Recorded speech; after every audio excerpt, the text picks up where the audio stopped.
Bagi kami yang tinggal di atas patahan Palu Koro, bencana itu satu keharusan, satu keniscayaan. Saya kadang-kadang menyampaikan ini kalau lagi ke kampung apa semua, karena Sulawesi Tengah ini setelah kejadian itu baru melek bencana. Saya pikir cuma kita butuh modalitas punya logistik, mampu pergi berjalan dan berkomunikasi dengan masyarakat, selesai urusan.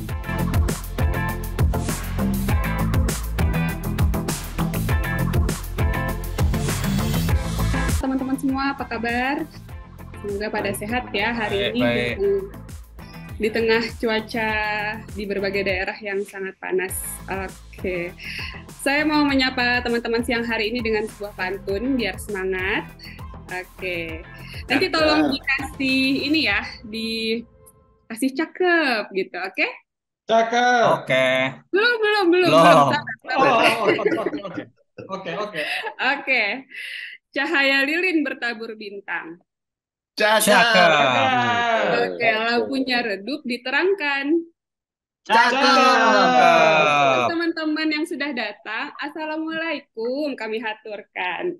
Waalaikumsalam warahmatullahi Ah, Ibu, wabarakatuh. kembali lagi ya kita bisa. bertemu di sini. Perkenalkan, saya Wiwi dari Yayasan Pujono Center Indonesia. Selamat datang kembali dalam seminar daring mobilisasi sumber daya lokal berbasis pengelolaan risiko bencana. Nah, kita sekarang ada di sesi pengantar ketiga yang bertema identifikasi sumber daya lokal dan juga potensi risiko. Terima kasih untuk Bapak dan Ibu, kakak-kakak di sini yang sudah menyempatkan waktu untuk hadir belajar bersama di siang hari ini.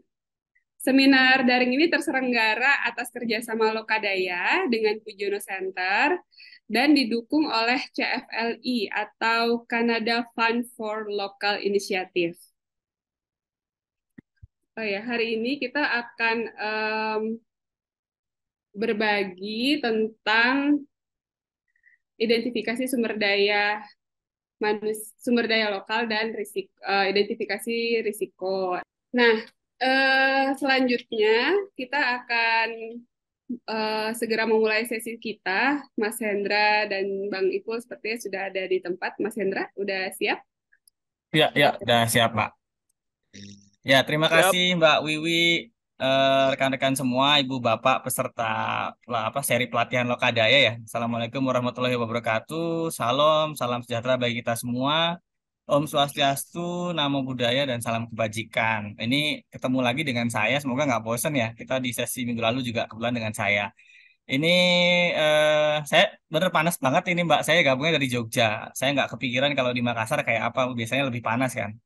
Karena Jogja aja ngerat tadi bahasanya Mas Panji suhu 36 rasa 40 gitu kan. Gitu. Nah, izin lagi saya akan bersama teman-teman semua, Ibu Bapak untuk ikut belajar bareng ya dari trainer kita yaitu Bang Ipul. Ini emang keuntungannya jadi penyelenggara atau panitia itu ya Mbak Uwi ya. Kita bisa ikut nimbrung belajar, tahu-tahu nanti dapat materinya dan dapat pengetahuan yang bertambah dari penyelenggaraan kegiatan. Nah, kita akan membahas saat ini ya di sesi ini hari ini ada terkait identifikasi sumber daya lokal dan potensi risiko. Nah, kalau sesi kemarin itu ada kaitannya erat dengan eh, webinar pertama yang dengan narasumber Pak Puji karena berkaitan dengan standar-standar kemanusiaan. Nah, kalau sekarang identifikasi sumber daya lokal ini ada kaitannya erat dengan sesi pengantar pertama yang dengan Kang Ete karena di dalam paparannya Kang Ete salah satunya menyebut tentang pengerahan atau mobilisasi sumber daya lokal ya dalam bentuk SDM atau sumber daya lainnya. Nah, kemudian eh siang ini kita akan difasilitasi oleh Bapak Saiful Taslim, ini yang akrab disapanya Bang Ipul ini. Bang Ipul adalah seorang aktor pemberdayaan masyarakat ya yang sudah sangat senior, pengalamannya ekstensif sekali. Saya izin share screen ya Bang Ipul dan Ibu Bapak semua. Ini sekilas profil beliau. Beliau ini kan apa? Sehari-harinya sependek ingatan saya mengemban tugas di Karsa Institute ya di Sulawesi Tengah dan saat ini juga menjadi ketua dari Forum Pengurangan Risiko Bencana di Kabupaten Sigi.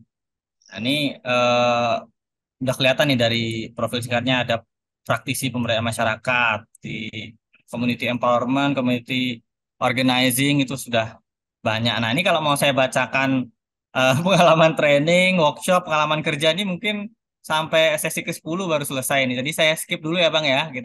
Nanti kita akan dokumentasinya juga akan dikumpulkan dan dibagikan ke peserta. Bang Ipul ini rekan kita ya, rekan kami di Pujono Center juga sahabat lama begitu. Nah, mungkin saya persilakan Bang Ipul sebenarnya format kita kan sampai sore nanti adalah semacam talk show. Tapi sebelum kita mulai talk show mungkin ada baiknya kita mendapatkan sedikit paparan pemantik dari Bang Ipul. Mungkin 10 sampai 15 menit ya Bang Ipul. Silakan Bang Ipul, waktu dan platformnya saya persilakan. Baik, terima kasih. Assalamualaikum warahmatullahi wabarakatuh. Selamat sore untuk Waalaikumsalam. teman semuanya.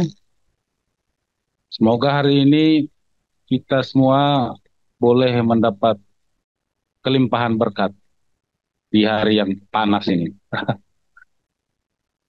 Baik, untuk sesi ketiga ini sebenarnya saya diminta untuk mencoba mengidentifikasi sumber daya lokal terkait dengan bencana. Sebab kalau kita bicara tentang sumber daya lokal sebetulnya konteksnya begitu luas, tapi nanti agar tidak lari dari isu-isu kebencanaan, maka sumber daya lokal yang dimaksud adalah sumber daya lokal yang terkait dengan mobilisasi pada saat kejadian bencana.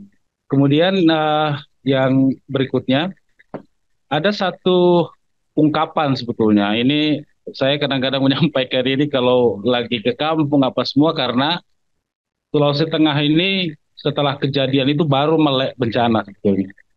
Kendati pun memang soal-soal kebencanaan itu telah menjadi perbincangan yang cukup ini di masa lalu, tapi problemnya dia tidak membekas sehingga kejadian 2018 itu memang betul-betul membuat kita tersadarkan lagi dari situasi mengabai-abai terhadap bencana. Saya pakai bagi kami ini juga untuk saya sebetulnya ini lebih pada usaha untuk mengingatkan diri sendiri sebetulnya, terutama kami yang ada di Palu, Sigi, dan Donggala. Nanti dalam sebutannya itu disebut sebagai Pasigala. Bagi kami yang tinggal di atas patahan Palu Koro, bencana itu satu keharusan, satu keniscayaan.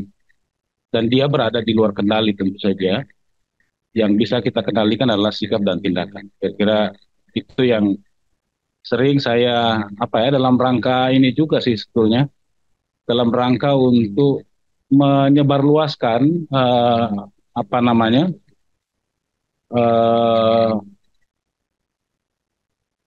literasi bencana di Sulawesi Tengah begitu. Nah, kalau kita lihat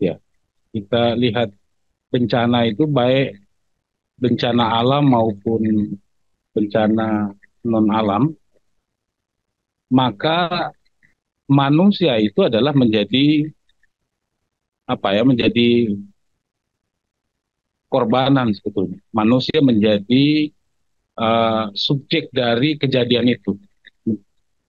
Nah, kalau kita turunkan lagi, kita bisa lihat misalnya ada korban jiwa. Nah, korban jiwa itu nanti bisa dilihat berapa yang meninggal, berapa yang luka, dan berapa yang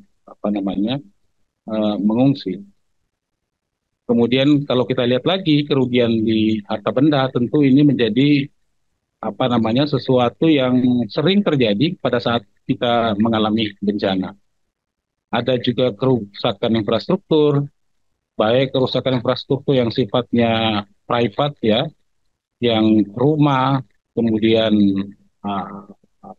sifat publiknya bisa perkantoran dan seterusnya. Jadi konteks bencananya kira-kira di situ. Kerusakan lingkungan saya pikir juga tentu kita menyaksikan ya. Di kami ini misalnya akibat dari bencana itu menyebabkan hilangnya lahan pertanian yang kemudian tergeser oleh apa gerakan tanah dan seterusnya yang kemudian kita mengenal dengan istilah likuifaksi, itu itu kompleks itu. Dia merusaki semua apa yang ada di situ. Jadi satu jenis bencana itu bisa melahirkan sampai tiga tiga anunya ya. Jadi bencana gempa di awal, lalu kemudian dia menjadi turunannya ada likuifaksi dan bencana dan tsunami begitu. Kemudian juga sudah pasti akan terjadi gangguan perekonomian pada saat kejadian bencana itu. Nah, misalnya orang yang eh, punya aset apa segala macam itu tidak termanfaatkan pada saat bencana dan semua itu pasti dalam kondisi yang tidak bisa berproduksi dan seterusnya. Ini kalau kita kalkulasi ya itulah jumlah kerugian dan gangguan ekonomi yang cukup ini. Kemudian yang berikutnya adalah di slide berikutnya supaya tidak pemahaman tentang sumber daya lokal, saya coba sarikan pemahamannya supaya nanti kita dalam satu frame yang sama. Tetapi kalaupun misalnya ada paham lain terkait dengan itu, saya pikir ini menarik untuk didiskusikan dan saya pikir juga tidak tunggal untuk melihat itu. Nah, saya mengambil satu tulisan yang ditulis oleh Pak Santoso. Dia menyampaikan bahwa sumber daya lokal itu adalah kemampuan atau kekuatan yang dimiliki oleh daerah, komunitas, atau kelompok-kelompok yang ada di situ, yang ada di tempat, yang bisa dikembangkan untuk menghasilkan manfaat yang positif. Nah, sebetulnya secara umum itu dibagi menjadi tiga. Kalau kita bicara mengenai sumber daya lokal itu kan nanti bagiannya menjadi tiga bagian. Tetapi dalam konteks bencana itu nanti akan lebih banyak kita bermain pada dua bagian. Kalau yang pertama dia menyebut sumber daya alam, tentu saja ini bisa kita lihat ekosistem yang ada di situ, flora, fauna. Bahkan sesungguhnya kalau kita bicara mengenai ketersediaan pangan juga bisa dikategorikan di dalam sumber daya alam itu sendiri, mineral dan seterusnya. Kemudian sumber daya manusianya itu nyangkup sikap. Nah, ini yang menjadi sering sekali menjadi bahan diskusi di antara kita, sikap, pengetahuan, keterampilan masyarakat setempat di dalam menghadapi itu. Sebetulnya dari sikap dan sumber daya inilah yang menurut saya ini bisa di bisa dikendalikan. Kita mampu menguasai itu, tapi sumber bencananya sendiri itu yang tidak bisa kita ini. Nah, ini sebabnya kalau sikap masyarakat setempat atau mentalnya pengetahuan terhadap bencana sudah sedemikian rupa tumbuh, maka eh, saya yakin resiko yang ditimbulkan tidak akan terlalu berdampak luas ya. Oleh karena pengetahuan dan keterampilannya sudah punya, ini sangat tergantung. Nah, ini syukurnya kalau nanti belajar. Nah, namanya kita belajar ke tempat yang bagus, boleh juga belajar ke tempat yang tidak bagus. Jadi kebetulan di Sulteng itu pada saat kejadian saya mengatakan bahwa orang-orang semua dalam keadaan lengah sebetulnya, dalam keadaan tidak memahami sepenuhnya tentang risiko yang ada di situ atau tidak tidak ini ya, tidak melek terhadap itu. Bahwa di wilayah ini ada sesar apa segala macam, literasi itu yang mungkin tidak pernah didiskusikan secara ini. Kalau saya misalnya hanya sering saja mendengar cerita-cerita orang-orang tua di kampung, tapi dari cerita-cerita itu kemudian apa ya? Kadang-kadang ada hal yang menurut saya tidak sampai di pikiran saya. Padahal pikiran saya saja yang tidak, akal saya saja yang tidak ini. Misalnya kejadian likuifaksi di masa lalu itu di wilayah-wilayah kami terutama di Sigi ya, itu sudah sering terjadi itu dengan skala yang lebih kecil. Tapi oleh karena literasi itu tidak atau cerita itu pewarisan nilai itu tidak berlangsung, maka kemudian itu menjadi sesuatu yang apa namanya ya menjadi semacam cerita kampung saja. Padahal di balik cerita itu sebetulnya ada pelajaran-pelajaran penting yang bisa kita ini. Kemudian apa namanya sumber daya sosial. Nah, sumber daya sosial itu ini menyangkut kelembagaan, apalagi misalnya di wilayah kita ini, saya menyebutnya sebetulnya tidak banyak organisasi yang punya, nah, istilahnya punya DNA untuk bencana di Sulawesi Tengah pada saat kejadian itu. Dan pada saat kejadian itu juga apa ya, kita tidak tahu mau apa yang harus dilakukan. Jadi lebih banyak insting sebetulnya, insting bergerak untuk menyelamatkan diri dan itu juga bagus. Tetapi kalau dia tidak terkanalisasi, menurut saya juga kurang kurang apa namanya, kurang percepatannya tidak terlalu cepat begitu. Kemudian modal sosialnya seperti apa dan kearifan lokalnya ini penting karena kadang-kadang apa namanya kalau ini tidak dipahami kebiasaan dan nilai hidup di satu tempat, nah biasanya kita agak kesulitan untuk melakukan percepatan-percepatan atau pemulihan untuk masyarakat setempat.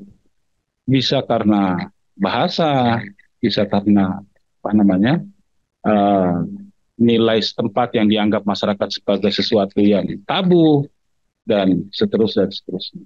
Jadi secara umum kita bisa membagi menjadi tiga bagian itu. Tapi dalam konteks bencana, nanti dalam konteks bencana coba kita lihat di sebelahnya.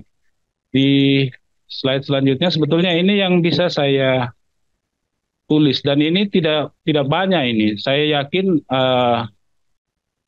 apa namanya sumber daya lokal setempat itu pasti masih banyak. Ini hanya yang begitu saya rasa dan kami rasa pada saat kejadian di masa lalu, misalnya soal pangan ya, soal ketersediaan air, ini soal BBM, kemudian pasar dalam pengertian lebih luas ya, juga termasuk misalnya pasar kerja, pasar apa segala macam, tidak saja hanya tempat transaksi, tapi maksud saya pasar dalam konteks yang lebih luas. Itu sumber daya yang ada, yang tersedia sebetulnya di lokasi semua ada relawan. Nah ini memang relawan ini butuh effort sendiri sebetulnya untuk apa namanya memotivasi dan membuat bagaimana tetap bisa bekerja pada situasi itu. Lalu kemudian jaringan.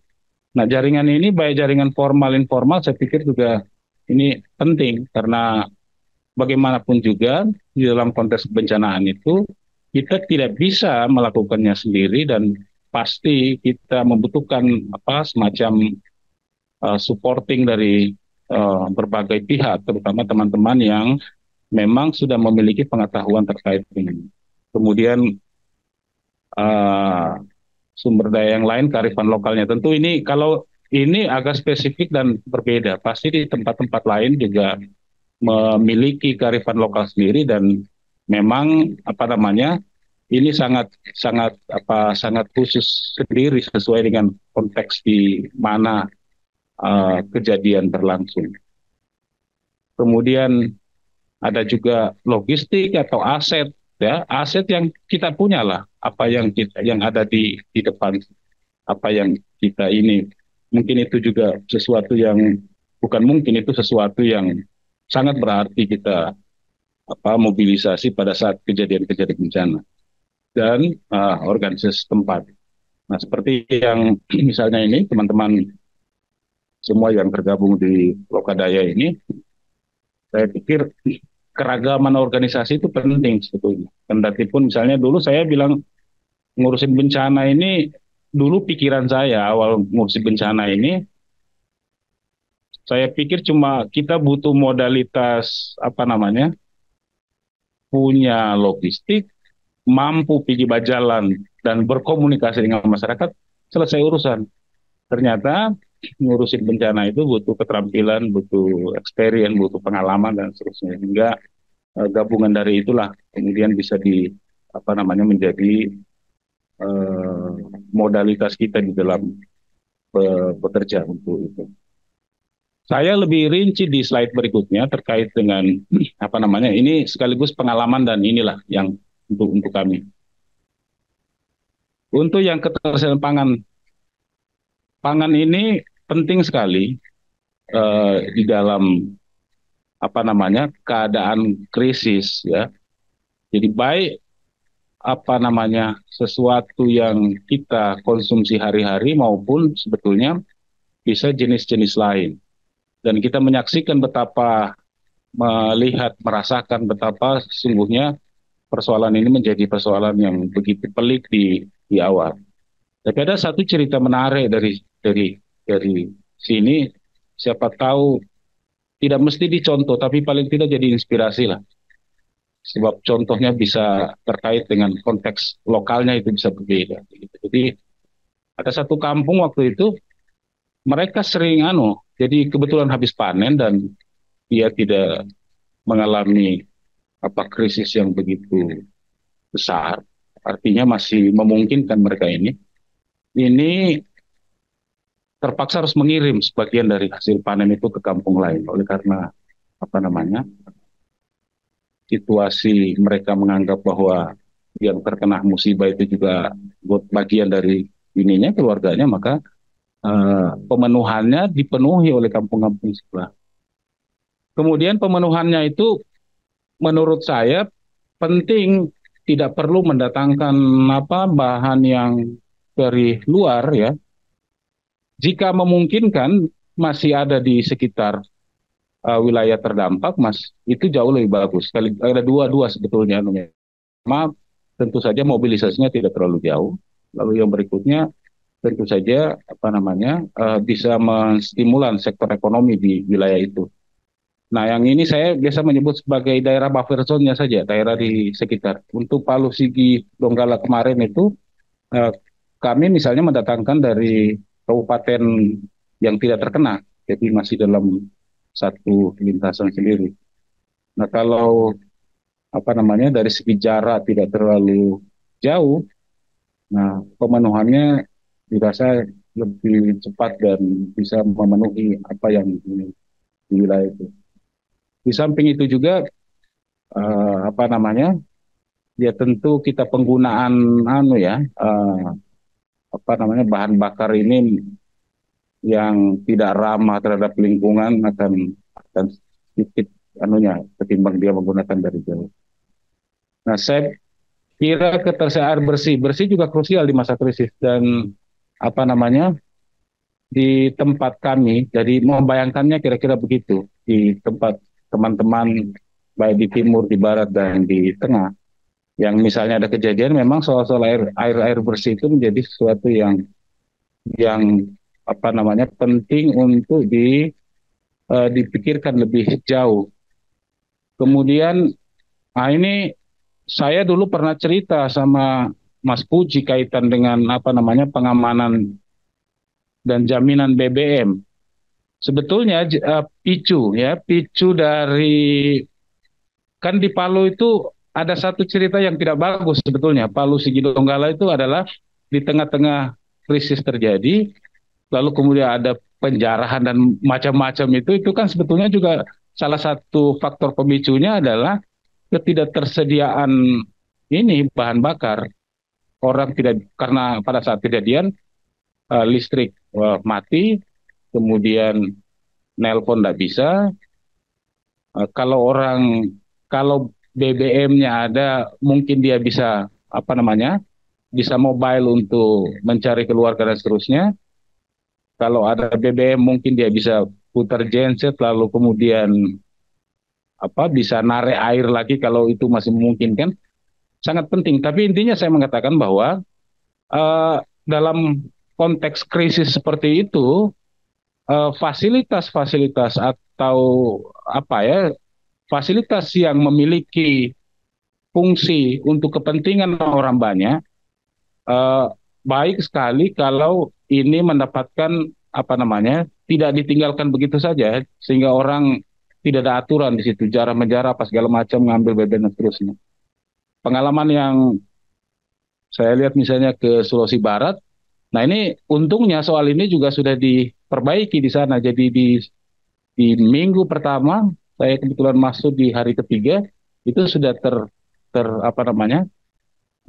teramankan, ada sekelompok yang memastikan bahwa distribusi itu tetap berjalan. Jadi memang dalam konteks bencana hal-hal seperti ini menjadi sesuatu yang penting, penting dan maha penting menurut saya untuk apa diperhatikan supaya tidak tidak ada kelangkaan terhadap itu.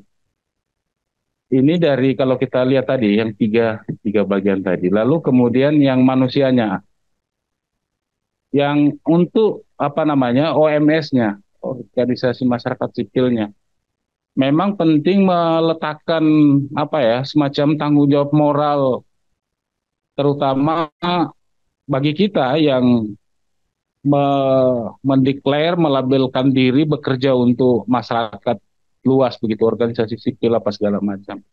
Jadi tidak saja hanya apa namanya terus bekerja, tetapi eh, kita juga punya tanggung jawab kemanusiaan dan solidaritas terhadap situasi yang terjadi. Kendati pun misalnya organisasi kita tidak memiliki latar belakang ke apa penanggap dalam situasi darurat. Nah, sama seperti saya punya lembaga kan juga begitu sebetulnya. Jadi tidak punya ini dari awal, tapi sebentar nanti akan coba kita ulas. Kemudian kadang-kadang kita bingung dari mana memulai proses itu di tengah banyaknya ini. Ya menurut saya mulailah dari lingkup yang kecil, mulai dari apa diri, mulai dari keluarga, lalu kemudian kalau memungkinkan organisasi bisa dipastikan semua keluarga besar di organisasi itu dalam keadaan baik, maka sebaiknya digugat untuk apa? Kita berharap mereka bisa satu pikiran untuk bagaimana melakukan aksi-aksi kecil, minimal aksi kecil untuk menangani situasi yang terjadi. Jadi kalau di kami ada pengalamannya, pertama memang karena jaringan mati apa segala macam, memastikan dulu semua uh, apa, semua anggota organisasi dalam keadaan baik, dipastikan di mana, lalu kemudian coba melakukan apa meeting dan seterusnya. Kemudian apa namanya? Nah, ini juga menyangkut sumber daya manusia. Ini pengetahuan dan keterampilan itu adalah menurut saya adalah perilaku. Dia bukan sekedar konsep saja. Nah, cerita mengenai ini misalnya 2010 di Palu itu bahkan sudah memiliki seonggok dokumen sebetulnya terkait dengan rencana kontingensi apa semua, tapi itu 2010 karena tidak pernah dipelajari lebih jauh atau tidak ada upgrade mengenai itu, maka itu tinggal tinggal seonggok dokumen yang tersimpan entah juga di mana. Jadi menurut saya kalau mendorong resilience, mendorong apa ketangguhan itu adalah bagi bagian dari laku, bagian dari hidup kita sebetulnya. Kemudian logistik yang ada, aset organisasi lah paling tidak, atau aset pribadi apa segala macam. Jadi itu juga apa namanya hal-hal yang pasti akan kita temukan dan bagaimana itu bisa kita daya gunakan untuk mengatasi atau meringankan situasi kelompok-kelompok rentan terutama di dalam situasi kebencanaan itu. Kemudian yang berikutnya adalah uh, slide berikutnya uh, ini ada cerita menarik juga ini. Nah, kalau kita bicara sumber daya sosial ini di dalamnya ada semacam apa ya nilai-nilai setempat atau standar-standar nilai setempat dan kearifan lokal. Nah, termasuk misalnya ini apa pasar dalam pengertian dia lentur, dia tidak saja dilihat sebagai ini transaksi saja, tapi misalnya soal tenaga kerja. Yang menarik di Palu itu menurut saya, Palu Sigi Donggala itu misalnya oleh karena kebutuhan kerja apa semua, lalu katakanlah gaji harian orang itu bisa meningkat. Nah, itu sisi baiknya. Jadi meningkatkan ininya.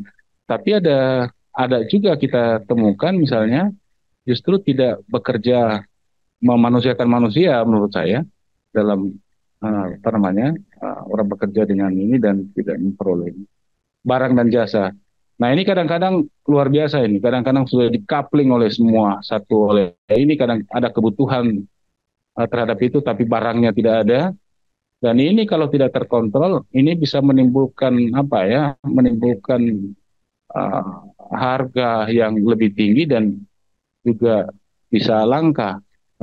Itu tidak susah kita temukan. Nah, ini menurut saya juga harus tetap dikontrol supaya tidak terjadi semacam apa ya, kelangkaan apa di tengah-tengah situasi krisis.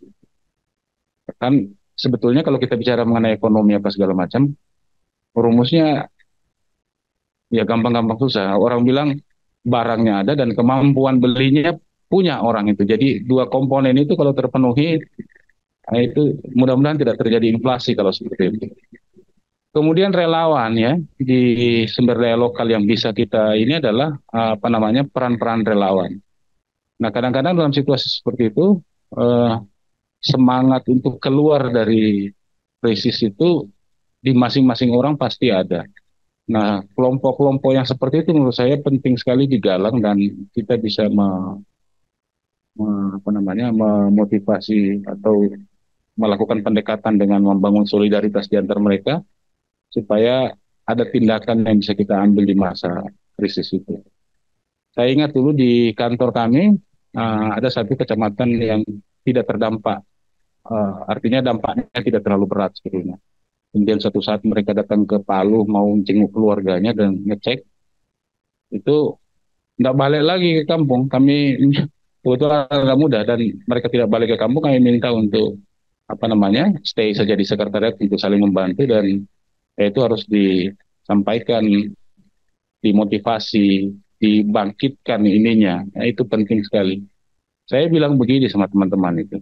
Ini kejadian kayak kayak ini kejadian yang bisa jadi seumur hidupmu hanya sekali. Dan kalau kau tidak melakukan apa-apa di dalam situasi itu, tidak memberi manfaat, maka kau tidak punya cerita baik yang kau tinggalkan, kau tidak punya warisan. Kira-kira begitu apa namanya sesuatu yang kadang-kadang kita motivasi. Ini optimalisasi jaringan. Nah, jaringan kerjanya ini bisa jaringan formal, bisa tidak formal.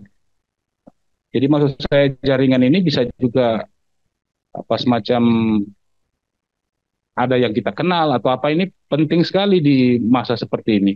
Karena dengan tetap kita daya gunakan itu, maka kemudian kita bisa mengetahui situasi yang terjadi di satu satu tempat.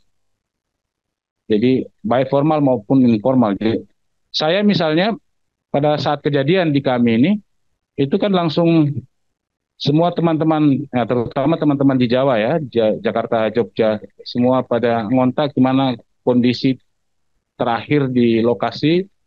Nah itulah kita sampaikan situasinya dan ya Alhamdulillah kemudian syukurnya mereka juga mempersiapkan diri untuk terjun ke lapangan. Nah itu penting sekali karena dengan jejaring seperti itu kita bisa memperoleh banyak hal ya, jadi banyak hal di dalam apa namanya berjejaring ini. Termasuk ini nanti mudah-mudahan ini Lokadaya ini juga menjadi satu wadah untuk kita bisa membangun solidaritas persaudaraan dan menjadi tempat sirkulasi pengetahuan berputar di kita. Kemudian pendekatan penanganan krisis tentu saja kita berharap apa namanya ini tetap menjadi eh, sesuatu yang kita usung di mana nilai kearifan lokal setempat tetap menjadi eh, panduan bagi kita, parameter bagi kita untuk bekerja. Ini kadang-kadang kan teman-teman tahu bahwa misalnya di saat awal kejadian itu kita itu dijali dengan pendataan dan seterusnya. Ini orang di kampung udah mulai, terutama di kampung ya, sudah mulai agak bosan juga ditanyain terus dan yang datang itu tidak satu dua lembaga, tidak satu dua kelompok, itu pasti banyak. Sementara apa yang menjadi harapan kadang-kadang tidak tercapai. Nah, proses-proses itu cukup apa namanya menguras ini juga. Tetapi kalau peran relawan tadi teman-teman bisa daya gunakan dengan melakukan pendampingan di lokasi itu, maka saya pikir apa ya, gap di antara itu bisa kita kurangi kadang-kadang dengan penjelasan-penjelasan yang lebih lebih eh, mengena bagi masyarakat setempat. Ya saya pikir itu pengantarnya. Kita bisa diskusikan konteks lembaga saya misalnya dan hal-hal lain yang kami lakukan secara spesifik di ini. Boleh juga kita berbagi, tentu teman-teman dari wilayah timur lainnya, terutama teman-teman di Flores kah, di Lombok kah atau apa, bisa berbagi pengetahuan dan ini akan semakin memperkaya pendekatan terutama mobilisasi sumber daya lokal. Saya pikir itu yang boleh saya share di awal sebagai pengantar. Siap. Monggo. Terima kasih Bang Ipul atas paparannya nih, paparan pemantik ya.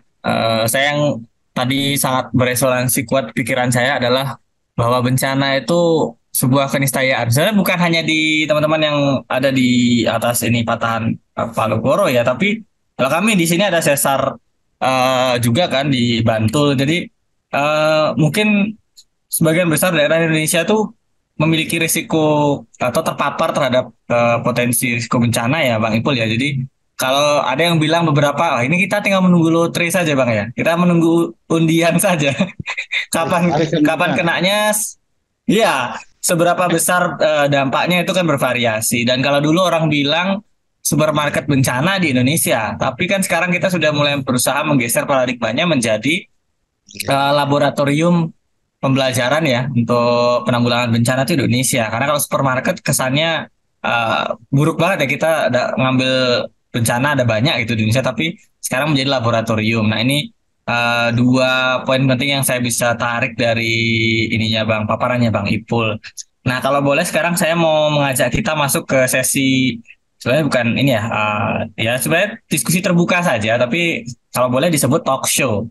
Karena saya mau meminjam bahasanya Bang Ipul tadi apa DNA, kalau mungkin DNA pekerja kemanusiaan ya. Jadi kalau saya mau bergerak di isu kesehatan, Bang Ipul bergerak di isu pemberdayaan masyarakat, yang lain bekerja di isu pendampingan masyarakat marginal segala macam, apapun sektor pekerjaan kita, kalau kita sudah punya DNA pekerja kemanusiaan, maka lain gaya gaya bergeraknya dengan orang-orang yang tidak memiliki DNA itu ya bahasa sederhananya. Nah ini sekarang saya mau merefleksikan sedikit Bang Ipul karena kalau tadi kan sempat Bang Ipul bercerita kiprah-kiprahnya Bang Ipul, Karsa, dan teman-teman di Sulteng ketika terjadi bencana. Nah, karena 200-an anggota Lokadaya ini tidak semuanya ya bergerak di isu strategisnya berupa penanggulangan bencana. Ada isu macam-macam yang tadi Bang Ipul bilang keragamannya tinggi. Nah, boleh nggak Bang Ipul cerita sebenarnya sebelum terjadi bencana itu Karsa Institute kerjanya apa sih Bang? Kegiatannya apa sih Bang Karsa Institute tuh? Sebelum terjadi bencana 2018 tsunami, gempa, tsunami dan likuifaksi ya Bang ya. Mungkin sekitar 2 menit 3 menit bisa diceritakan tuh lingkup kerjanya Karsa Institute tuh. Silakan Bang. Iya, awalnya saya ini termasuk orang yang bertobat juga ini. Saya sering ledekin beberapa teman sebetulnya yang kerja-kerja itu di awal ya. Ada satu lembaga yang di Palu, kalau ada respon terhadap saya sering ledekin dulu. Setelah saya ketemu di forum nasional, dia bilang selamat datang di dunia bencana katanya. Nah kami awalnya kerja untuk yang pendampingan masyarakat, kerja untuk masyarakat adat terutama di wilayah-wilayah terisolir, terutama untuk pemenuhan hak hak dasar itu ya. Lalu pokok kerja yang lain adalah ke sektor kehutanan sebagai pengolahan sumber daya alam. Dan sama sekali tidak ada dasar di organisasi tanggap bencana dan seterusnya tidak. Tapi menurut saya begini, saya juga merefleksikan itu tidak mesti. Jadi kalau misalnya kayak kami ini kan tidak mesti kita mempersiapkan diri dulu untuk itu baru kemudian ada ini. Dengan keragaman itu cukup menarik sebetulnya. Karena kan dimensi bencana itu bisa banyak. Jadi ada yang bergerak di sektor kesehatan, ya udah urus kesehatan di masa-masa krisis itu. Kalau yang ngurus advokasi yang lain, dia harus ngurusin yang lain. Nah, saya kemudian diledekin juga sama teman-teman Jakarta itu. Dia bilang, bukan main dirimu tuh ya, sudah ngurusin kiri kanan. Saya bilang, enggak Mas. Aku cerita begini, Mas Hendra. Kami itu kalau tidak memberikan bantuan di masa krisis ini, masyarakat itu akan menggugat, menanya, Di waktu kami susah itu kalian di mana? Kami saat Ya. susah di mana kalian?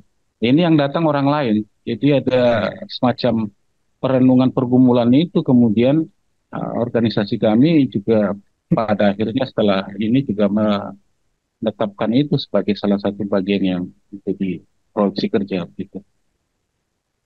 Itu ngurusin banyak hal lah yang diurus di kampung. Jadi menurut saya keragaman itu penting, dan tetap aja teman-teman dengan apa katakanlah semacam ragam anunya yang biasa selama ini bergeraknya juga gimana, tidak mesti harus ini. Kalau titik masuknya dari kesehatan, dari anak, dari ini juga akan semakin memperkaya sebetulnya pendekatan di masa depan. Berarti ini Bang Ipul, sorry saya salah sedikit.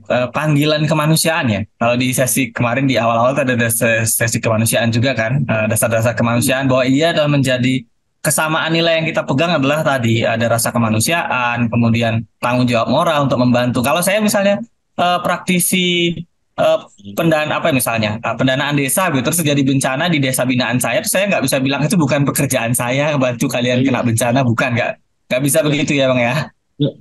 Nggak bisa. Mm-mm.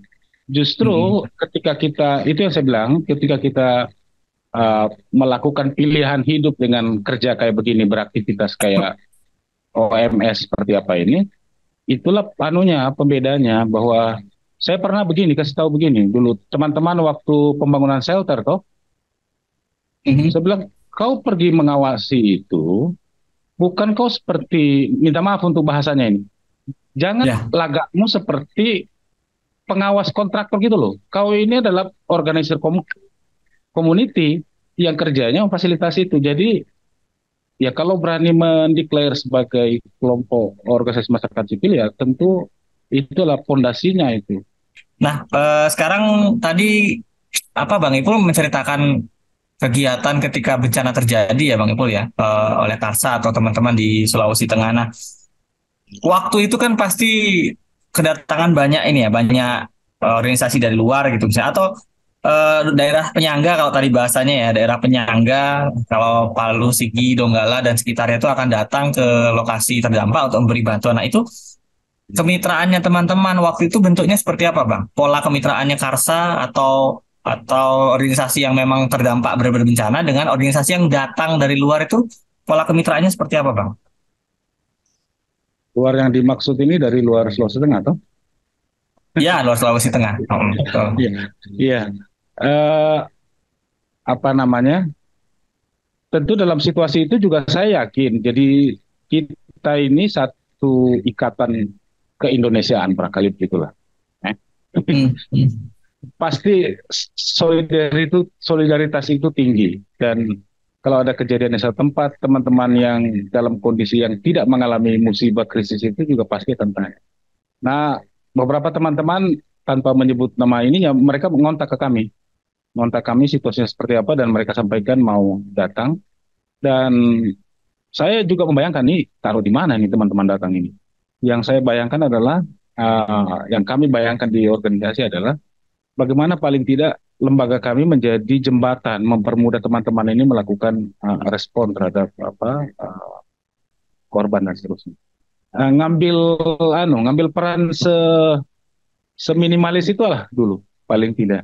Dan dari situ kan pasti nanti akan terbangun komunikasi yang lebih jauh. Ternyata apa yang dikerjakan, ayo bareng-bareng kita kerjakan yang ini. Nah, itu proses belajar di tengah jalan itu sebetulnya. Oke, oke Bang.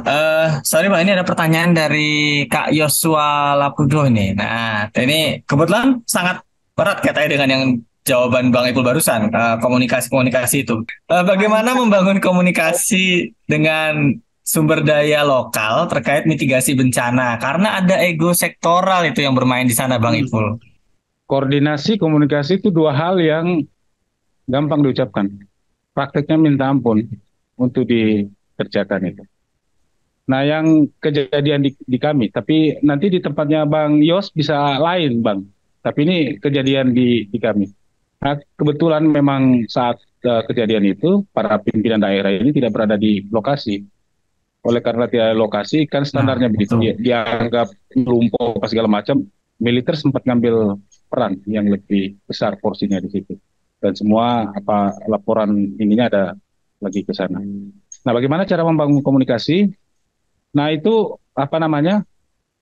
Saya pikir penggunaan komunikasi-komunikasi atau saluran-saluran informal itu jauh lebih mendekatkan orang ketimbang apa namanya cara komunikasi yang formal gitu. Jadi maksud saya saling mengunjungi apa segala macam dan menyampaikan apa menjadi ini itu jauh lebih lebih lebih kuat ketimbang eh, kita main apa surat atau cara-cara ini. Dan di Palu juga memang waktu itu terbatas, tidak bisa menggunakan akses apa namanya komunikasi secara ini. Nah, itu yang kita lakukan apa namanya saya pikir pendekatan informatif jauh lebih. Lalu koordinasi. Nah, di koordinasi juga penting juga itu, terutama untuk saya pernah cerita juga itu dulu dengan Mas Puji waktu di Palu. eh Apa namanya? Kalau koordinasinya dilakukan semacam tidak melibatkan kelompok-kelompok terdampak sebagai bagian dari proses mengkomunikasikan atau keterbukaan untuk ini, itu juga ada problem juga. Kan kadang-kadang begini, saya sempat melihat situasi itu dulu. Jadi penanggap ini, organisasi penanggap apa segala macam itu kan ngumpul di shelter apa segala macam. Ngumpul shelter tuh sama bahasanya kayak reuni kelihatannya itu orang-orang itu. Kadang-kadang begitu juga. Ini perasaan orang anu loh ini. Perasaan orang di Iya, kampung. iya. Kadang-kadang Iya. reuni dan ceritanya tinggi-tinggi tuh. Aku kemarin di Aceh begini, di Padang begini, di Lombok begini. Wah, ini bagi bagi apa organisasi yang seperti kami yang tidak pernah terlibat. Waduh, ini orang hebat semua, ini pintar semua ini, jagoan semua ini, Bang Yos. Orang anu semua begini. Kelihatannya loh Bang. Kelihatannya Susah, loh. susah kita masuk ini kalau begini caranya ini. Gitu Bang Yos. Nah, Betul sehingga sekali. itu menimbulkan apa ya, antipati jadinya dengan teman-teman. Lalu mereka juga memberikan penilaian sendiri. Ada satu organisasi besar juga tuh, dia nilai juga. Waktu itu ketemu dengan Mas Puji yang lerai. Saya bilang, kan dia tiba-tiba ini organisasi lokal ini apa segala macam nggak bisa diandalkan nih, kemampuannya kayak ini nih. Saya bilang, ini caramu yang keliru bos. Begitulah. Tapi menurut saya itu dinamika yang terjadi dan memang penting lah, artinya kita juga memahami sebetulnya bagaimana situasi setempat, karakter OMS-nya kayak apa, karakter masyarakat kayak apa, sehingga itu jauh lebih. Iya ya Bang. Berarti yang diperbanyak adalah metode-metode pendekatan yang sifatnya informal ya, bukan lewat surat, email gitu. Tapi kalau sampai ini tatap muka begitu ya Bang ya, ke desa dampingan, ke masyarakat dampingan, kita akan menggunakan pendekatan yang lebih familiar dengan eh, eh, konteks lokal gitu. Nah, lagi-lagi saya tadi sempat singgung, memang kalau kita ke sana itu yang dari luar ini otokritik juga Bang Ipul. Bagi kami yang luar Sulteng ya, kami ke sana sibuk kampanye tentang pemberdayaan lokal, tapi kami bawa orang dari sini 30 orang gitu kan. Ini otokritik untuk kami-kami yang organisasi eksternal ya rasanya. Itu memang menjadi Begini, pembelajaran di kami. Mas Hendra, begini Silakan Bang. supaya tidak dibilang saya ini juga anti sama yang begitu, bukan. Betul, betul. Bukan itu maksudnya. Tapi maksud saya apa namanya? Karena ada kejadian yang saya temukan waktu itu. Ini sudah proses apa namanya? Sudah mulai emergency response sudah selesai, sudah mulai pemulihan apa segala macam. Banyak lah yang kerja. Banyak yang kerja itu misalnya kayak begini. Saya berharap sebenarnya teman-teman dari Jawa, dari Jakarta apa segala macam, teman-teman yang juga punya apa namanya mau berbagi pengetahuan apa segala macam. Ini di hire orang-orang di Palu juga yang kita kenal. Kalau tahu begini kenapa tidak dia pakai saja organisasi setempat gitu. Saya kayak begitu. Ada juga kita saya ini apa namanya? Yang kita harap sebetulnya bohong itu kalau mau bilang kita tidak butuh pengetahuan dan pengalaman dari itu. Saya itu yang kita harap. Cuma bagaimana cara mengkoneksikan Pendekatannya. kepentingan. Ya, sebetulnya ada di situ. Iya Bang, oke, terima kasih. Semoga tadi terjawab ya ini Kak, sebuah pertanyaannya. Nah, ternyata sudah sampai nih, Mbak. Bermanfaat sekali. Mbak, Ya, oke. sudah sampai. Mbak Sudah Tino, sampai. saya lihat angkat tangan ini. Silakan Kak Tino. Oh, terima Halo. kasih Mas Indra. Ya, terima kasih Mas Ya, Indra. silakan. Bang Ipul, menarik ceritanya ya. Apa namanya, bagaimana kemudian Karsa gercep gitu ya. Mau nggak mau, bukan mau nggak mau gimana lagi, rumah kita tiba-tiba berantakan gitu, maut gitu kan, masa mau diam aja gitu ya. Tapi menarik bagaimana Karsa, yang mau aku tanya itu bagaimana Karsa kemudian dengan cepat apa namanya menyesuaikan diri dengan situasi pada saat itu ya. Artinya belajar apa disasternya cepat segala macam. Nah, itu bagaimana bagaimana itu Karsa cepat melakukan itu gitu. Prosesnya gimana tuh? Apa proses proses belajarnya Karsa itu seperti apa gitu? Itu pertanyaan saya, penasaran gitu. Satu itu, yang kedua, saya lihat sebenarnya di sini banyak kawan-kawan yang ada di lokal gitu ya. Ada Ompit juga, LPPM kalau nggak salah juga kerja di sektor disaster juga gitu ya, belakangan gitu. Dan ada beberapa kawan lainnya yang juga bekerja di sana. Mungkin nanti kita bisa colek-colek juga kawan-kawan ini kali Bang Ipul ya, kalau boleh Ya, ya, ya, apa ya. tak juga gitu. Karena kalau ngomong konteksnya soal mobilisasi sumber daya lokal, pengalaman kawan-kawan ini kan pasti beda-beda gitu ya.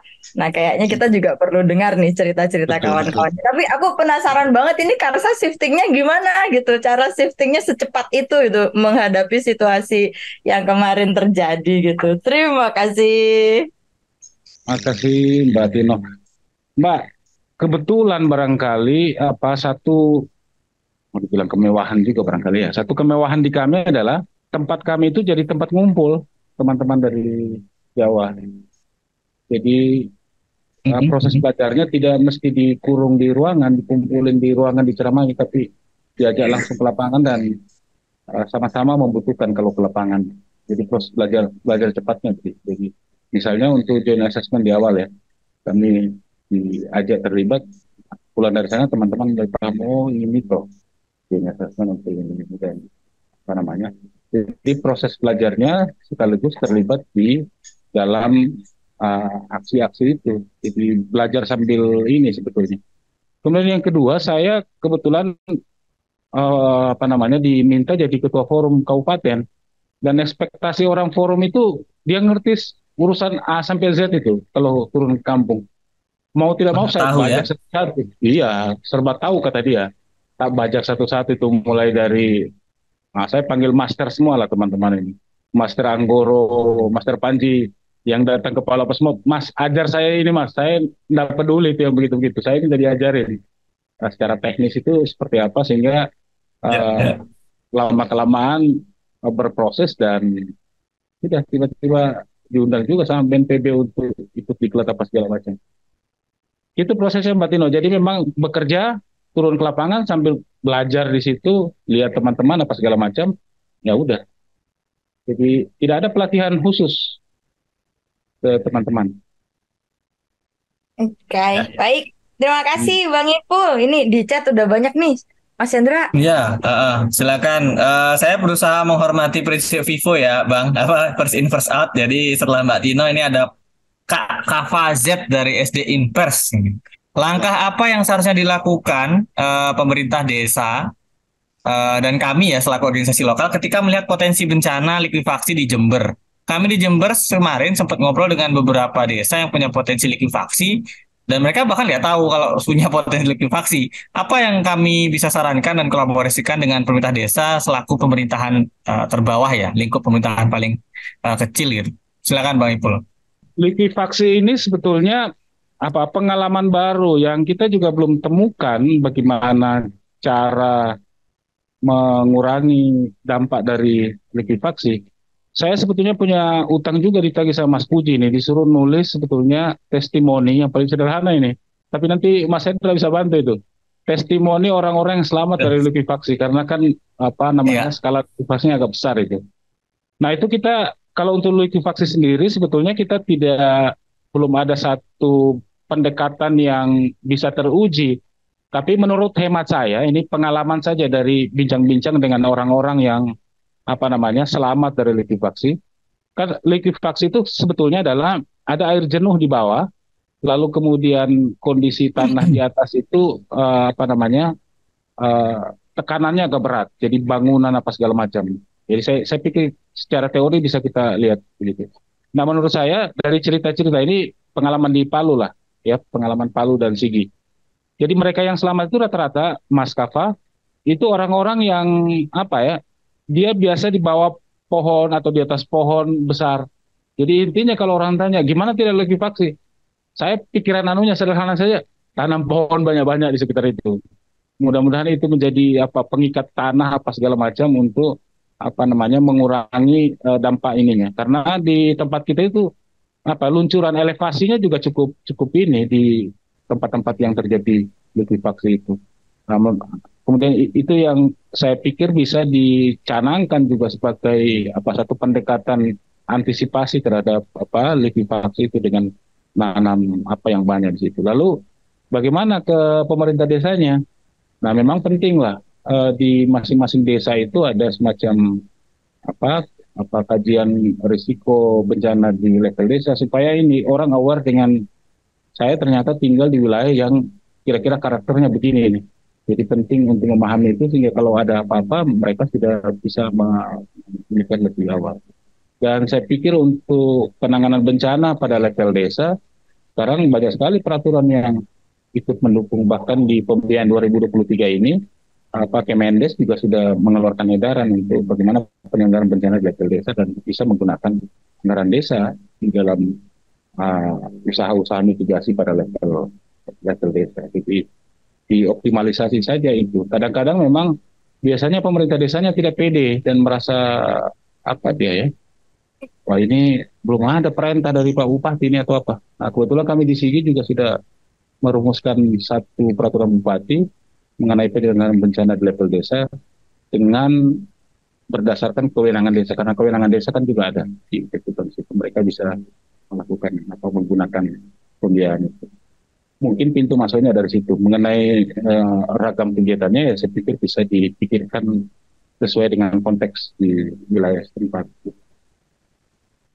Teman-teman mohon bergabung di Menti. Hanya 3 pertanyaan. Jadi saya share di chat ya linknya ya. Ini mohon kesediaannya Ibu Bapak Kakak-kakak untuk bergabung di Menti. Untuk menyingkat waktu saya izin mulai ya ini ya di slide pertama. Ini word cloud. Menurut Bapak Ibu Bapak yang ada di sini ya, sumber daya yang Bapak miliki untuk tanggap bencana itu apa saja sih? Tadi kan Bang Ipo sudah ada tuh tadi lewat gambar-gambar heksagonal itu.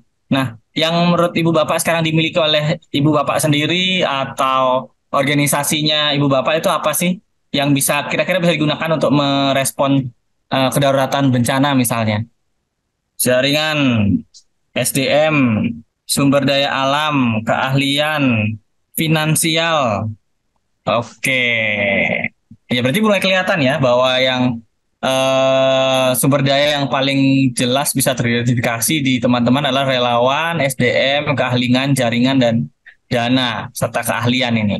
Nah, kalau tadi identifikasi sumber daya, sekarang saya mau tanya ke Ibu Bapak. Menurut Ibu Bapak, sumber daya yang dimiliki tadi, yang sudah diidentifikasi, cukup nggak untuk menanggulangi bencana di internal organisasi? Misalnya ya, kalau Karsa. Karsa tadi misal menyebutkan dana, begitu. Apakah dana itu cukup untuk memberi barang bantuan ke timnya Karsa sendiri ketika mengalami bencana gitu? Kalau saya misalnya Pujono Center punya staff misal ya 20 orang. Apakah dana Pujono Center, jaringan Pujono Center, kemudian sumber daya manusia yang dimiliki Pujono Center bisa nggak mengcover kebutuhan dari 20 staff itu ketika kami terkena bencana misalnya? Oke, berarti memang sudah 20 orang ya dan sebagian besar menjawabnya kurang yakin. Jadi ternyata organisasi Anda sendiri atau secara individu pun sumber dayanya dirasa belum cukup ya untuk menanggulangi bencana, tanggap bencana di internal organisasi. Sekarang kalau boleh kita geser ke slide selanjutnya. Kalau tadi itu tentang bagaimana sumber daya bisa mengcover kebutuhan internal, sekarang mau saya tanya, cukup nggak dia mengcover kebutuhan eksternal, misalnya masyarakat dampingan. Kalau Karsa punya desa dampingan atau siapa punya apa istilahnya desa binaan begitu. Apakah sumber daya yang Anda miliki itu cukup untuk membantu kawan-kawan kita yang kita dampingi? Silahkan ini. Ada 3 pemisahan ya, sumber daya alamnya, sumber daya manusianya, atau sumber daya sosial kalau tadi dipisah oleh Bang Ipul gitu. Apakah sudah cukup untuk menanggulangi? Kalau cukup ke kanan, kalau tidak cukup ke kiri. Sudah mencukupi kah kira-kira sumber daya untuk membantu masyarakat? Oke, sudah ada 11 ini. Kalau merasa cukup, silakan ditarik ke kanan, tapi ngerasa tidak cukup atau kurang, itu silakan ditarik ke kiri. Oke, sumber daya alam masih ke kiri ya. Orientasinya lebih ke tidak cukup, belum cukup. Sumber daya manusia ini setengah-setengah. Ya, ini kongruen dengan yang tadi di depan ya. Memang identifikasinya banyak di sumber daya manusia. Sumber daya sosial, ini sudah agak-agak ke kanan ini. Oke, berarti sudah hampir cukup untuk membantu masyarakat dampingan di luar organisasi. Sekarang kita akan masuk ke sesi talk show ronde 2, Bang Ipul. Pertanyaan pertama dari Kak Darwanto. Baik, terima kasih Mas Hendra, juga Bang Ipul. Jadi saya sebenarnya juga termasuk orang baru ya kalau untuk di kebencanaan. Karena sebelumnya kebencananya lebih ke isu-isu kaitannya dengan TBC, HIV, AIDS, narkoba gitu ya. Tapi kebencanaan kaitannya dengan alam dan sebagainya itu masih tergolong baru. Jadi saat ini kami di Padang khususnya kan kami juga berproses dengan teman-teman di Mentawai ya pada saat bencana. Secara kelembagaan kami CCF atau Cherry Child Foundation Indonesia itu sebenarnya fokusnya ke isu mental health untuk anak-anak. Jadi kalau misalnya pada konteks bencana itu kami turun memang khusus untuk membantu lingkupnya di isu-isu anak dan remaja atau juga Nah, pada konteks data tadi Bang, karena kan sebenarnya yang kadang-kadang agak memberatkan tuh ketika orang berulang-ulang ditanyakan dengan isu mungkin mirip-mirip dan atau juga lembaganya beda-beda, banyak sekali gitu. Ketika kita butuh informasi misalnya yang relevan, sorry kamera saya agak pada konteks kepentingan lembaga kita masing-masing, di sana menurut kita tidak cukup representatif untuk bisa menjawab apa yang dibutuhkan oleh masing-masing lembaga penyelenggara kegiatan atau program di sana. Nah, ketika pun di sana ada misalnya center informasinya, itu juga mungkin tidak bisa mengakomodir apa yang dibutuhkan oleh masing-masing lembaga penyelenggara atau yang memberikan bantuan di wilayah tersebut. Nah, kira-kira menurut Bang Ipul nih siogianya bagaimana pengelolaan data, administrasi, kira-kira begitu Bang Ipul, apakah cukup jelas pertanyaan saya? Ya, silakan Bang Ipul. Tertangkapkah pertanyaannya tadi? Terkait administrasi itu supaya tidak memberatkan, syarat administrasi memberatkan masyarakat terdampak gitu. Oke, Mas Dar, Pale, Padang ya. Memang problem dasar kita itu hampir semua tempat ini adalah soal data yang tidak tersedia dan pasti nanti itu menjadi menjadi pergumulan awal teman-teman mau merespon. Nah, menurut saya ini sesuatu yang yang sejauh ini belum sepenuhnya teratasi. Ini nggak tahu kenapa bisa begitu soal data. Nah, yang kedua adalah pertanyaannya, karena tidak tersedia, maka pilihannya adalah bagaimana ngambil langsung ke lapangan, sementara kebutuhan lapangan itu juga kadang-kadang juga tidak sesuai dengan yang menjadi kebutuhan pada level yang lebih ini lagi, termasuk dan menanggap. Memang pilihan paling anunya adalah ngambil langsung dan itu memang ekstra pekerja keras. Dan untuk yang data ini biasanya begini, masyarakat itu sudah agak juga ya kalau terus dijejali, didatangi oleh kelompok tertentu, oleh si ini, semuanya data. Padahal kebutuhannya dia ada keinginan data cepat bisa bukan data cepat. Keinginan masyarakat itu biasanya bentuk ininya cepat lah daripada ini datanya data. Ya kira begitu. Ini menurut saya problem. Nah, salah satu cara kami pernah lakukan itu juga, tapi boleh jadi bisa beda di Padang. Dan mungkin ada cara tersendiri juga. Saya juga mengundang teman-teman untuk menyampaikan pengalaman di masing-masing tempat. Jadi kalau waktu itu kami menempatkan orang terpaksa, menempatkan relawan yang ikut membantu. Jadi tidak setelah melakukan joint assessment itu ikut balik dengan tim. Sudah kau nginep aja dulu di situ, bantu mereka untuk ngurusin data begitu. Jadi butuh effort yang lebih besar. dengan mencemplungkan seorang di situ yang memang tugasnya adalah membantu pemerintah desa untuk pendataan, itu jauh sangat membantu sekali. Dan itu butuh sesuatu yang besar. Tidak semua kami mampu begitu. Hanya beberapa wilayah atau desa yang kita mau coba intervensi, kami tempatkan orang betul-betul di situ. Betul-betul berada di tengah masyarakat dan memang ditugaskan khusus untuk sudah urusanmu adalah urusan data di kampung. Kau bantulah masyarakat itu untuk melakukan pendataan. Dan itu kadang-kadang bagi masyarakat kan agak ini.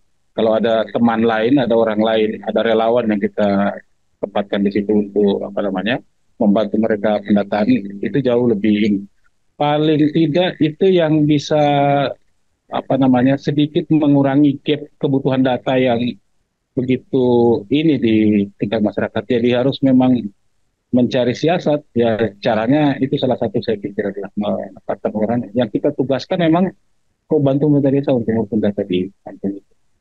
Jadi menurut saya seperti yang Om Dar sampaikan tadi, saya setuju itu. Jadi apakah kita nempatin taruh orang di sana atau misalnya ada focal point yang bisa diberi pengertian atau ini motivasi di situ untuk bisa membantu memberikan penjelasan kenapa kemudian proses datanya seperti ini. Itu jalan lain karena tidak tersedianya. Soalnya problemnya adalah kedisiplinan pemerintah daerah atau apa aja kan data tuh sebetulnya Pusdatin atau Pusdalot. Sehingga jalur itu yang harus kita pakai. Tapi juga bagus juga dengan begitu, walaupun agak ekstra keras kita bekerja, kita jauh lebih memahami kondisi dan kebutuhan tentu saja masyarakat tempat. Ya, oke, Bang Ipul, semoga cukup menjawab ya Om Dar. Ini kebetulan ada antrian pertanyaan yang lain dan sangat relevan dengan pertanyaan Om Dar mengenai tools.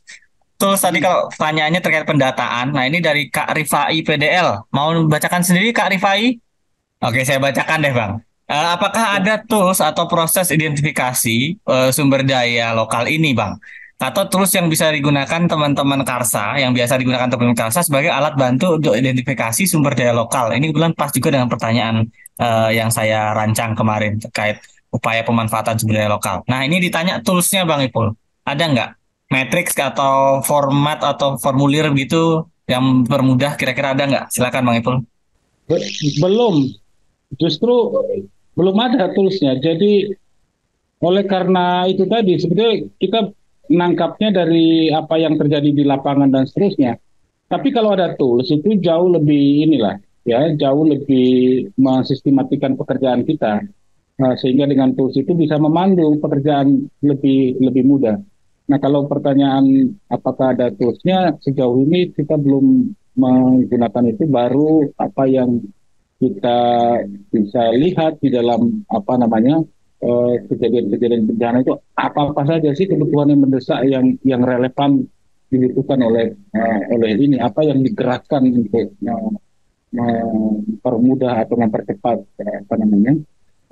proses pemulihan gitu. Yang tadi diligence ya. Oh tadi ya pertanyaannya Om Dar itu terkait due diligence supaya tidak memberatkan ini kan syarat administratif. Misalnya donor gitu kan punya syarat datanya harus A, B, C. Padahal kita sendiri sulit memenuhinya. Kita lagi fokus mau pendataan untuk respon. Gimana Bang Ipul? Kami juga mengalami hal itu, Om Dar. Di Palu juga begitu. Tapi saya minta waktu itu mereka jangan cuma nyodorin kertas, tapi sebaiknya ya dibimbing untuk penyusunan misalnya safe work apa segala macam terkait dengan ini. Jadi proses dan kalau ada lembaga yang bekerja sama, menurut saya sebagai konsekuensi terpenuhnya kebutuhan administrasi itu, mereka juga diajak terlibat untuk memikirkan bagaimana sebaiknya standar yang dibutuhkan atau yang menjadi ini dari ininya. Jadi ada satu contoh misalnya betul-betul dari nol kami itu. Dan lembaga yang memberi bantuan ini, saya agak aneh juga waktu itu karena kami mendapatkan langsung mengakses langsung ininya. Dia tanya macam-macam, tapi saya bilang jangan cuma nanya, kau juga bantu ikut merumuskan apa kebutuhannya. Kira-kira kalau kau punya template kah atau apakah, kami bisa diskusikan. Nah itu sebabnya menurut saya kalau ada ada ini sudah pada saat pemulihan ya, segala macam. Kalau ada proyek begitu, sebaiknya tetap terselip di dalam proyek itu adalah bagian penguatan kapasitas. Penguatan kapasitasnya nggak melulu harus misalnya diajarin orang kumpulin apa segala macam, tapi kayak tadi mengasistensi itu juga bagian dari peningkatan kapasitas. Kira begitu, Mas Hendra. Ya Bang Ipul, ini saya kalau boleh ikut menjawab ya pertanyaannya Om Dar ini.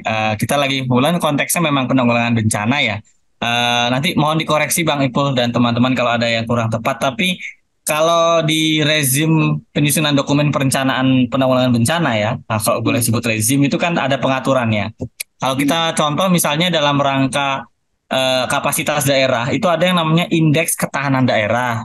Ya, itu penilaiannya dilakukan setiap tahun. Nah, nanti saya bisa share sih tools-nya. Itu kan kalau indeks ketahanan daerah itu lebih ke kapasitas dari stakeholder ya, stakeholder baik pentahelix ya, pemerintah, dunia usaha, NGO segala macam itu di situ.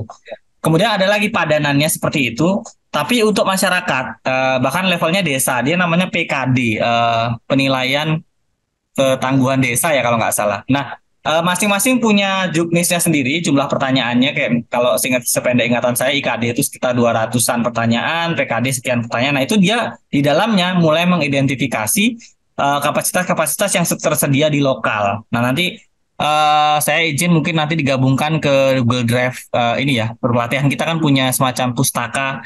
Nanti bisa saya setor di situ juga dokumennya yang IKD dan PKD. Semoga itu bisa bermanfaat Om Dar untuk tools tadi identifikasi sumber daya lokal. Oke, ini mungkin pertanyaan terakhir dari saya Bang Ipul. Semoga tidak waktunya masih cukup untuk Bang Ipul. Ini saya khusus terkait sinergi ya, semacam rangkuman saja sih prosesnya FPRB SIGI itu dibentuk ketika mungkin pembentukannya bahkan sebelum bencana terjadi mungkin belum ada ya FPRB SIGI ya Bang Ipul ya, sependek ingatan saya. Nah, apa yang memicu kok sampai teman-teman itu membentuk FPRB? Proses pembentukannya seperti apa? Anggotanya waktu itu siapa saja? Apa suka dukanya waktu itu apa saja untuk membentuk FPRB? Karena bencananya sudah selesai, tapi FPRB akan ada terus karena FPRB bekerja di saat pra, saat, dan pasca kan Bang. Nah ini sustainability ini orang-orang sudah pergi dari Palu, NGO internasional pergi dari Palu, kami yang dari Jogja sudah pulang. Kan yang masih ada di situ teman-teman FPRB atau aktor-aktor lokal yang mungkin di luar FPRB itu bagaimana Bang kemarin pengalamannya ketika membentuk FPRB dan ketika menjabat menjadi ketuanya? Silakan Bang Ipul.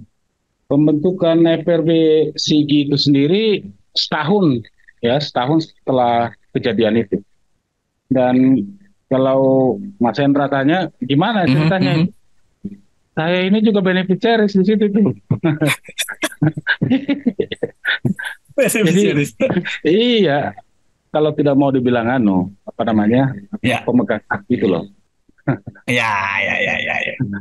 Atau sudut pandang sebagai beneficiary-nya gimana melihat perkembangan FPRB dari dia berdiri atau selama setahun itu pengamatan Bang Ipul dinamikanya seperti apa Bang? Iya, jadi kebetulan di awal satu lembaga yang menginisiasi pembentukan itu lembaga-lembaga lokal terutama kami ngumpul untuk membicarakan pentingnya ada FPRB. Dari situ kemudian lingkar diskusinya jadi dari situ. Apa sih forum FPRB itu kemudian untuk apa dia kalau ada? Ya paling tidak yang awal secara normatif jawabannya adalah ini nanti kalau IKD kalau nggak ada forumnya kira-kira itulah. Nggak ada forumnya maka indeks anunya di bawah kira-kira gitu. Tapi kemudian saya pikir kita tidak berangkat dari situ saja, tidak berangkat dari pemenuhan salah satu bagian dari penilaian ketangguhan daerah. Nah, memang itu satu. Yang kedua, yang berikutnya, karena itu menjadi lingkar diskusi teman-teman, ya itu akhirnya teman-teman menyampaikan, terutama yang teman-teman yang sudah dahulu membentuk forum di tempatnya masing-masing menyampaikan, kira-kira forum PRB itu seperti ini, jadi tempat ngumpul untuk mendiskusikan segala hal terkait dengan kebencanaan apa segala macam. Nah dari situ kemudian minta dukungan Pemda apa segala macam, Pemda dan pihak-pihak terkait di kabupaten terutama yang organisasi perangkat daerahnya. Jadi kalau dari situ diskusinya makin melebar, melibatkan paling tidak yang orang bilang helix itu pentahelixnya menjadi cukup. Teman-teman pers juga kami aja untuk kami bentuklah setelah itu. Nah memang menurut saya ini hampir berakhir 2023 ini, dan harusnya sudah terjadi pergantian kepengurusan di itu, Mas Hendra. Ya, ya, terima kasih Bang Ipul. Nah, ini ada pertanyaan lagi Bang Ipul. Bagaimana dari Kak Budi Setianto, saya izin bacakan ya. Bagaimana pembagian tugas antara Basarnas, BPBD, dan FPRB dalam penanggulangan risiko bencana? Nih Bang, sinergi di bagaimana Bang? Kalau BPB, kita kan banyak bicara manajemen risiko toh, yang lebih banyak. Kalau kita lihat Ya. kalau kita lihat tiga bagian itu, kita forum lebih banyak bekerja pada saat manajemen risikonya. Begitu juga sebenarnya dengan teman-teman BPBD. Jadi kalau pertanyaannya sinerginya, di forum itu juga termasuk di ini kan ya. Jadi termasuk salah satu pengurus kan orang BPBD juga di dalam forum itu. Saya malah ada beberapa kepala bidang itu masuk di struktur kepengurusan, di orang Bapeda juga ada juga masuk. Nah kalau Basarnas itu biasanya Basarnas itu nanti kejadian toh, biasa baru bergerak, dan mereka punya SOP sendiri biasanya kalau untuk turun ke lapangan. Yang bisa ketemu semua tuh biasanya Gladi. Nah, Gladi bisa ketemu semua, panitia Gladi, dan sebelum Gladi biasanya juga ada peningkatan kapasitas, biasa kami bertemu sehingga jalinan komunikasi di antar pihak yang bekerja untuk penanggulangan itu bisa terjaga. Jadi Basarnas saya yakin Basarnas juga punya SOP sendiri untuk penanganan di lapangan PMI apa segala macam. Oke, sorry Bang Ipul, ini mungkin ikut kalau boleh izin nambahkan juga jawaban terkait Basarnas, BPBD, dan FPRB, karena memang kita ini di Indonesia sering banget sama istilah ya Bang, dan orang singkatan-singkatan membingungkan. Yang saya mau highlight di sini adalah teman-teman Basarnas, BPBD, pemerintah yang lain, termasuk Pentahelix tadi ya, perguruan tinggi, dunia usaha, NGO, segala macam, OMS kita ini, itu semua menjadi anggota di FPRB. Jadi FPRB itu menjadi wadah koordinasi lintas stakeholder itu Pak Budi Setianto. Jadi ya FPRB akan menjadi mitra kritisnya dari BPBD. Layaknya dia menjadi mitra kritis dari OPD yang lainnya dan aktor-aktor non pemerintah lainnya. Jadi malah kita semua gabungnya di dalam FPRB Bang, Kak Budi Setianto. Itu ya Bang Ipul ya. Ya. Kalau boleh saya menyimpulkan poin-poin yang tadi sudah dibahas itu betapa pentingnya kita mengidentifikasi sumber daya lokal, karena dalam semua bencana maka respon pertama adalah masyarakat terdampak. Betul ya Bang Ipul ya? Sebelum datangnya BPBD, sebelum datangnya orang-orang dari luar daerah, itu respon pertama adalah masyarakat terdampak, masyarakat desa, masyarakat grassroots di level tapak, mereka yang menjadi respon pertama. Mereka merespon atas dirinya sendiri, mereka merespon atas keluarga tetangganya juga, gitu. Jadi memang sangat penting. Makanya tadi saya sempat kenapa nanyain FPRD, karena selagi minimnya dukungan sumber daya yang non manusia, dari sumber daya dana, peralatan segala macam masih minim, maka yang kita punya adalah sosial kapital ya Bang Ipul tadi sebut, sumber daya sosial dari hubungan antar manusia bisa berjejaring. Karena belum ada dana, ya udah kita atas dasar kesukarelaan sama-sama melatih, sama-sama meningkatkan kapasitas di antara FPRB sendiri. Gitu. Nah itu makanya saya ingin teman-teman ini selain aware dengan adanya urgensi untuk membentuk relawan, adanya urgensi untuk membentuk FPRB juga. Karena relawan, kalau kita sebut relawan kan dia respon orientasinya ya. Kalau di Destana misalnya program Desa Tahu Bencana, relawan itu saat respon. Tapi kalau di segala fase itu sejauh ini sependek pemahaman saya adalah FPRB. Gitu. Oke, siap. Nah, sekarang sebelum menutup ini saya mau izin memanggil dulu Kak Tino, walaupun tadi sudah bicara ya. Kami todong lagi Mbak Tino untuk mestinya di awal tadi saya nodongnya, tapi nggak apa-apa, kita susulin di belakang ya. Mbak Tino sebagai Sekretariat Lokadaya ini. Terima kasih kawan-kawan masih setia bersama kita. Kita ini pertemuan yang keempat ya, satu kali webinar, 3 kali, dan nanti akan ada sesi pengantar yang terakhir di Jumat depan.